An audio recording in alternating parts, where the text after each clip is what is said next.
Hi, everybody. Welcome to Your Move, where we help you make better decisions and live with fewer regrets. I'm Andy Stanley, and I'll be your guide. Now, according to most Christians, and you probably know this, according to most Christians, following the rules won't get you into heaven. But if that's the case, then why all the rules? And oddly enough, the answer to that question is the reason everybody should consider or reconsider following Jesus. Stick around and I'll tell you why right here on Your Move.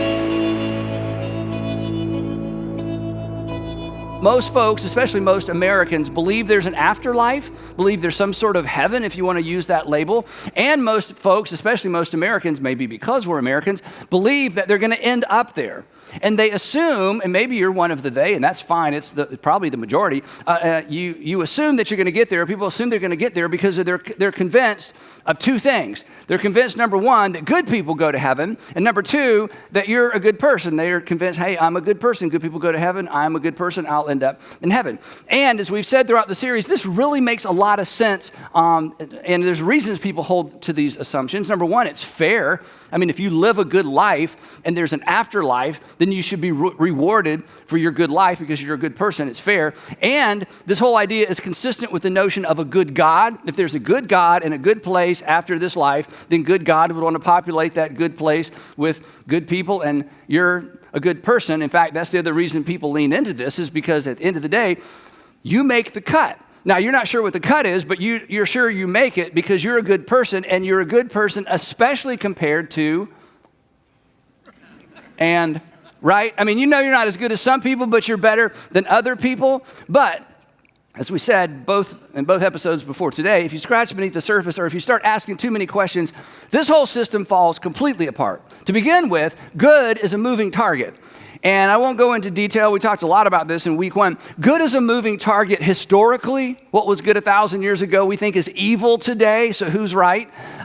Good is a moving target culturally. Even in our world today, there are cultures you would go into and you're like, you can't treat children that way. That's horrible. You can't treat women that way. That's horrible. You can't treat the people who are different. That's horrible, but they think it's fine. They think that's how it's supposed to be. In some cases, they think they're doing the will of God. And you're like, well, I don't worship the same God you do, but who's to say who's right? Good, the point being, good is a moving target. And Westerners and people in the United States in particular want to say, no, good isn't a moving target. The Bible tells us what is good. But as we've talked about, the Bible is not helpful in this respect. The Old Testament doesn't even mention heaven. And there's certainly no list of things that if you do these things, you'll go to heaven. That's not there. In the New Testament, the followers of Jesus made it clear that nobody's good and nobody's good enough to earn their way to heaven. So if you're looking for an answer to this question, how good is good enough to earn a spot in heaven? If you're looking for an answer to this question, which most people think there must be a good answer, the Bible will not help you. In fact, the Bible will hurt you. But we said there's an even bigger challenge to this assumption that good people go to heaven and you make the cut, and that's this. If good people go to heaven, then God isn't good. Because a good God would have made it clear exactly what we need to do so we know where we are in the process. Is it 50%, 70%? You know, what exactly is good? What's most important? Does he take our background into account? Does he take our age into account? I mean, do motives count? Do thoughts count? I mean, all these things, it's a complete mystery. So if good people go to heaven, and that's really how we get there, God isn't a very good God because God hasn't made the system clear. In fact, God would need to show up, every generation or so to update the rules because of technology and because of the way that the world has changed. And it's not like God is like moving the goalpost. It's worse than that. It's like God is hiding the goalpost. Then, to make matters even worse, and this is what we talked about last time, if good people go to heaven, then Jesus was clearly mistaken. In fact, Jesus was misleading because Jesus did not teach that good people go to heaven. On the contrary, Jesus implied throughout his ministry, just read the Gospels, that bad people have the potential to end up in heaven, and the goodest of the good weren't good enough. In fact, as we saw last time, Jesus raised the bar for good so high that it made all of us look bad. For example, and we talked a lot about this last time, have you ever mistreated another person? The answer is yes, and according to Jesus, that's a sin. In fact, that's kind of at the epicenter of all the sins as Jesus talked about what is sin or what displeases God. And you can apologize to that person, but you can't roll back the clock. You can't make up to them what you took because, again, you can't go back in time. There's permanent damage that has been done because of the way you treated another person, the way you treated a person that God the Father loves. And according to Jesus, you can't be right with God the Father if you're mistreating someone God loves, just like you can't be right with me if you mistreat one of my children.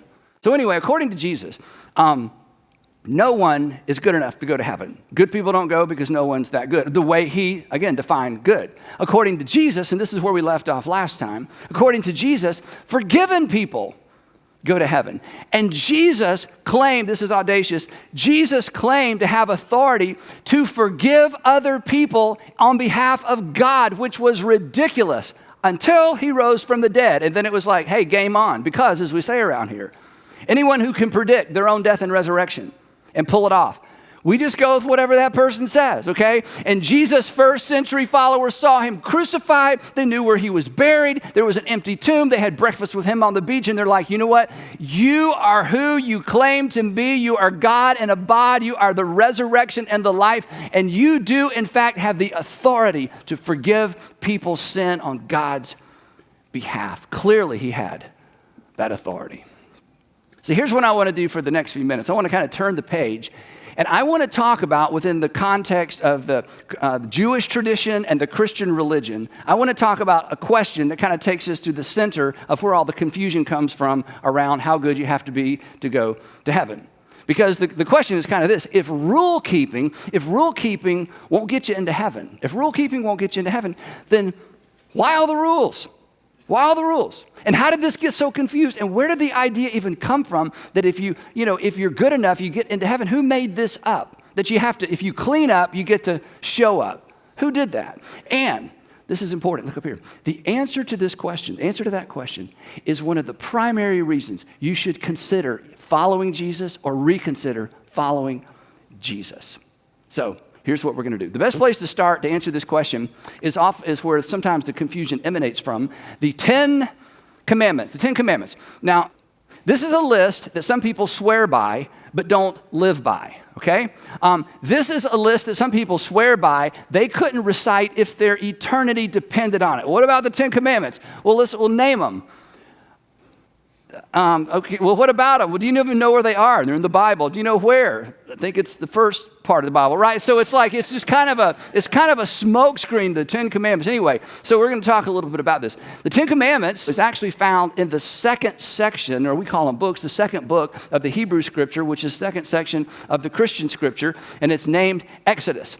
And the reason it's named Exodus is, perhaps you know, is because the book of Exodus chronicles ancient Israel's exodus from Egyptian slavery. Now, they've been a slave state for 400 years. They have no civil law. They have no constitution. They've never functioned independently. And there's about 1 million of them. Some people say perhaps close to 2 million people exited Egypt to follow Moses to wherever Moses was choosing to lead them. So then God, through Moses, provides for the nation a constitution, some laws, civil law, including punishment and rules of how to conduct their lives. Because again, they've been under the boot of Egypt, and they've just been told what to do. And again, what do you do with your freedom? You remember what you did with your freedom? Remember, guys, the first time your mom or your dad said, okay, here's the license. We want you to take the car and drive. And you got to drive all by yourself for the first time. Do you remember how responsible you were? Exactly. So all of a sudden they've got all this freedom. Like, what do you mean we're free? They don't even know how to act.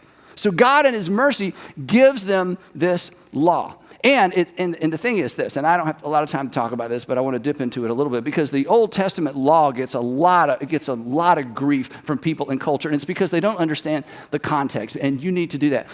The law that God gave the ancient Israelites, that you find in the first part of your Bible, was so far ahead of its time that there's really no explanation for it, except perhaps it was in fact given by God. There's a divine element to this law, because there was nothing that paralleled it. In fact, it was so ahead of its time that some of Israel's ancient law has informed modern law. But here's the thing. The law that God gave Moses to give the people, it doesn't show up until chapter 20. So the question is, what's going on for the first 19 chapters? And here's what was going on. For the first 19 chapters of the story, God is demonstrating his love and his concern for a group of people that he considered his own. His people that he delivered. Not because they kept his law, they didn't have a law. Not because they were obeying the rules, they didn't even know what the rules were. He delivered them pre-law. And do you know why God delivered them from Egypt? Because he wanted to. And here's kind of the bottom line for our discussion today. When it comes to the God of the Old Testament, the God of the New Testament, the God that we worship as Christians, relationship always precedes the rules. Relationship always precedes the rules. God did not give Israel the law as a means of establishing a relationship with him. God gave Israel the law because they were already in relationship with him. It wasn't a condition. It was a confirmation that they were in the family. Anyway, so 3+ months after they leave Egypt, Moses leads them to the foot of Mount Sinai, and God provides this extraordinarily, I mean, if you read it, you're just like, how much more of this is there? This extraordinarily detailed constitution or law in order to guide the people. And listen, in fact, I just want you to listen to how this whole thing begins. It doesn't begin with thou shalt or thou shalt not. Here's the preamble to this ancient constitution. This is fascinating. Here's how it starts. I am the Lord, your God. In other words, we've already got something going on. I'm the Lord, your God. There's already some sort of relationship established. And by the way, if you want to know exactly who I am, a little flashback 30 days ago, who brought you out of Egypt and out of the land of slavery. Just a few months ago, God was saying, a few months ago, you belonged to Pharaoh. Now you belong to me. A few months ago, you belonged to Pharaoh, no freedom, no land, no future, no hope. Now you belong to me. And you belong to me without me requiring anything from you, except a single expression of trust. All I asked was that you put the blood of a lamb on the doorpost of your home as a symbol of the fact that you trusted in Yahweh. I asked for one single expression of trust, and you are in. And now that you know I have your best interest in mind, I want you to follow me, and I want you to obey me. And then he gets to the first real command. Okay, here it is. You, now that you know who I am, you shall have no other gods before me. And they're thinking, you are not even kidding. We're not going to have any other gods before you. Did you see? I mean, we saw what you did to Egypt's gods. We saw what you did to all the gods of Egypt. I mean, God's message to Pharaoh is essentially this. These are my words, not God's. But basically the message to Pharaoh is, hey, you got something that belongs to me and I'm not leaving here without it. The fact that Yahweh left wherever he was and showed up in Egypt. He went into their stadium. They had the home field advantage, and he wreaked havoc with God after God after God after God after God, humiliating the entire pantheon of Egyptian gods. The next command is amazing. It flows from the first one. He says, and by the way, I'm the Lord your God. You're going to worship me and me alone. And little detail, again, what he says next, we read it like, oh yeah, whatever. Unprecedented.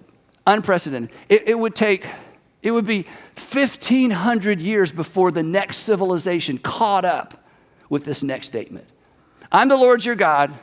You shall not make, this is amazing, you shall not make for yourself an image in the form of anything in heaven above or the earth beneath or in the waters below. No image. There is nothing that represents me accurately, therefore you will have no idol. I'm telling you, a system of worship without an idol was unheard of. It didn't make any sense. In fact, if you know the story, it wasn't long before they broke this rule because they just couldn't imagine worship without an object of their worship. And Yahweh was saying, I'm the object of your worship. And there is nothing that can explain me, and there's nothing that can contain me. I am the Lord, your God. I am mobile. I showed up in Egypt. I can be wherever I need to be. No image. Again, it would be, almost 2,000 years before non-Jewish people caught up with this whole idea. Then later, Later in the commandments, he said, oh yeah, by the way, I want you to take a day off. What? We'll starve. No, you won't. I'll take care of you. What do you mean a day off? Yeah, there's going to be a day when no one works. Get this. Again, not even your slaves. Okay, maybe we misunderstood. I mean, slaves don't get a day off. I mean, nobody gets a day off. There was no such thing as a weekend. God's going, nope. I want to prove to you that I'm going to sustain you. I want you to take 24 hours and there will be no labor, and you're not allowed to allow your slaves or your servants to labor. I'm telling you, this was unprecedented for the citizens. This was entirely, there's no way to even begin to understand the magnitude and the significance of giving all of the slaves and the servants a day off. Why? Because God was beginning to teach them something it would take them a long time to learn. It was like breadcrumbs, that every human being is valuable to me, that everyone has dignity to me. And so we're going to take care of the lowliest and the great. We're going to take care of the children.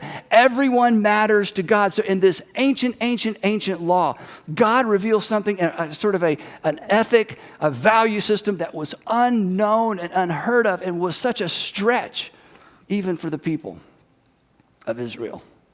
Then, the next 6 are basically, hey, here's how to treat people and honor other people. So to summarize the whole thing, it was kind of this. Honor me because I rescued you. Honor others, they're made in my image. And treat slaves with justice because you were once a slave yourself. Do not forget where you came from.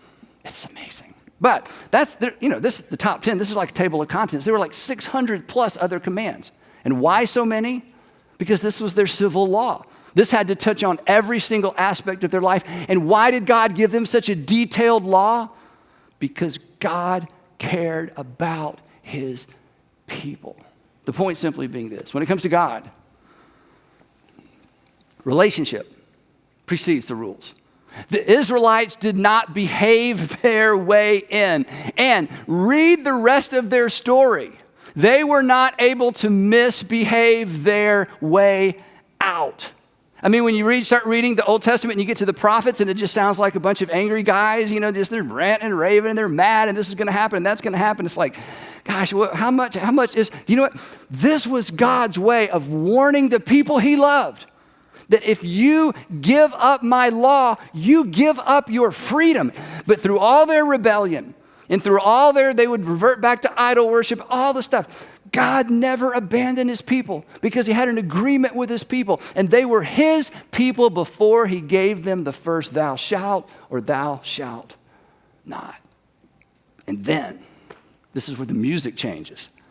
1,500 years later, about 1,500 years later, Jesus gathers, this is so amazing, gathers with the 12 apostles in a room in Jerusalem to celebrate Passover. And Passover was the annual celebration of God delivering the nation from Egypt. They remembered. And it was so difficult in the first century during these days. It was so difficult to celebrate Passover when you were basically, a vassal state of the Roman Empire. They had no freedom. All the freedoms, all the joy, all the things that they celebrated under Moses, most of that was gone. And yet they're still celebrating God's faithfulness to the nation. So they gather, and that night they're expecting the same thing.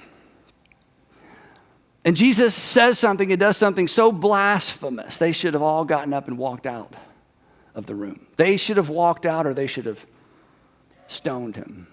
There's not an equivalent, but my best shot, and I've shared this with you before, what he does next would be like me showing up the first weekend of December and saying, hey, in December we celebrate the birth of Jesus, but from now on, we're going to celebrate my birth. Yeah, you would leave or I would leave. Something would happen, right? I mean, you just don't do that. Okay, what Jesus is about to say to them it doesn't even compare to how audacious and how strange and how crazy that would sound. He says, gentlemen, from now on, when you celebrate Passover, from now on, you keep celebrating, but from now on, when you celebrate it, I don't want you to do this in remembrance of what happened 15 or so 100 years ago. From now on, I want you to do this in remembrance of me. Well, in other words, what God did for our people all those centuries ago, he is about to do for the entire world. He is about to invite the entire world to form a single expression or embrace a single expression of trust that will then introduce them into a relationship with God, our Father. He goes on to say this cup that they had taken so many times, they knew what it represented. He said, no, we're going to do this different.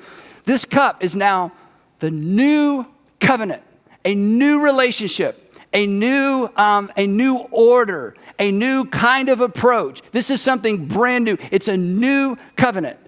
And it's going to be in my blood, which made no sense to them that night. But the next day, he would shed his blood for them and for you and for the entire world to establish this covenant.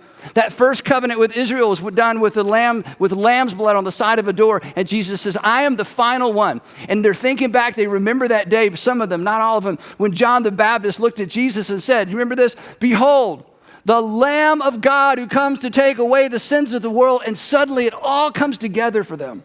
That the nation of Israel was the backstory to the main story, but it was the essential story to get them to this point in history. And God was about to do something new, a brand new covenant, not simply with a nation, but for and with the world. He was saying, just as God delivered our people from slavery in Egypt, he's about to deliver the world from slavery and from the ultimate consequence of sin. And the term and the condition would be the same as it was 1,500 years ago. A single expression of trust. Isn't that amazing? Paul, who again was on both sides of the aisle, he was a Pharisee. He considered himself like the greatest Pharisee ever. Then he becomes a Jesus follower and he considers himself the chief of all sinners. It's like, which one are you? He's like, chief of all sinners. I thought I had it going on. I thought I knew, but I didn't know when I met Jesus. My whole worldview changed, right? And Paul, because he'd been on both sides, he was an educated Pharisee, he understood this parallel track. He understood the parallel between what God had done for the nation 1,500 years ago and what God had done through Jesus for the entire world. And he writes, he says, look, just as God demonstrated his love for the nation, his love for Israel, God demonstrates his own love for us in this.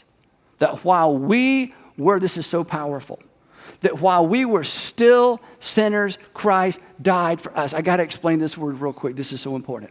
You see, when we read this verse, especially if you grew up in church, you've heard this, while we were still sinners, Christ died for us. It's like, okay, I know what he's meaning, but okay, I wasn't still sinning when he died for us, because when he died for us, I wasn't even alive. But anyway, I'm sure, this means something important. Here's why this is so important, how Paul wrote it. You see, Paul was alive when Jesus was crucified. Paul's friends, the people that Paul knew, were alive when Jesus was crucified, but he was nowhere close to it.